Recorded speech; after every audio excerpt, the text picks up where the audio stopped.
A parade of about 120 shiny and sleek boats heralded the start of the show, which blends a touch of theatre with the lake's rich nautical heritage. Founder Pete Rainey explains how it all started. Look, it was quite simple. I found an old runabout that I could remember from when I was a kid.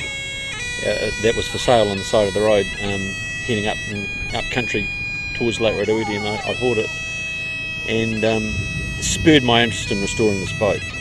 Subsequently took quite an interest in the kind of activities that was happening in the States with antique classic boats, and thought at that point, well, nobody's really doing anything like this in New Zealand, so that's why I kicked it off.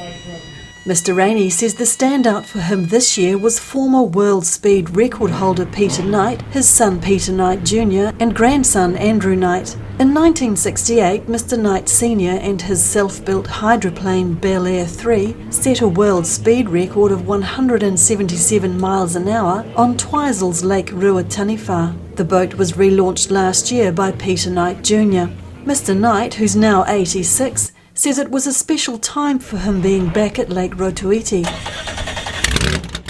43 years ago since we raced it. It's a long time. It looks all right though.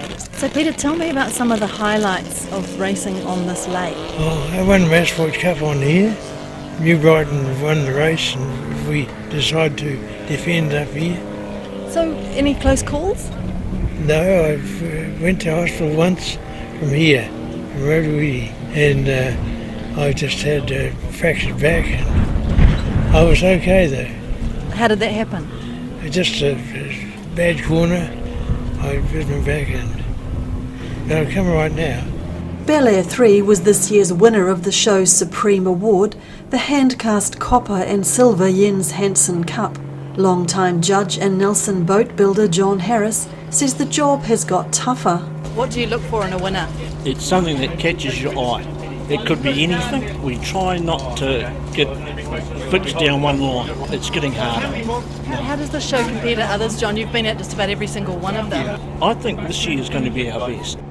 The unofficial Royal Kerr Bay Motorboat Club was founded 17 years ago by Bruce Batty and Johnny Malthus in honour of the bay on which the show is held. Mr Batty recalls one of their finer moments. 17 years. The first year we had the Camilla Parker Bowls, and she needed a bit of work done on the bottom, but we got her sailing, and beautiful boat, and unfortunately the Camilla passed away probably about 3 or 4 years ago and went to the recycling centre, never to be sailed again. He says they've since turned their attention to sleeker American lines, such as the shiny classic Great Lakes boat My Love. A boat show wouldn't be complete without a steamboat gliding across the lake. Rob Hamlet's historic replica steam launch Flirt, an incarnation of an 1894 British-built mail launch of the same name, was launched at the show in 2011. Mr Hamlet says it's all about preserving history. Well, she's special because when I first bought the pieces of her, we never realised what we had. And after doing a little bit of research, we found we had a gem that was too good to let go to waste. Mr Hamlet spent the weekend taking the public for rides in Flirt, including an excited group of Picton Girl Guides. Sapphire Edwards couldn't wait to tell her dad. Because he loves steamboats and we get to go on one and he doesn't. Mr Rainey says the Knights have decided to leave Bel Air 3 on display in the Classic Boat Museum in the Lake Rotoiti township of St Arnaud. For Checkpoint, Tracy Neal.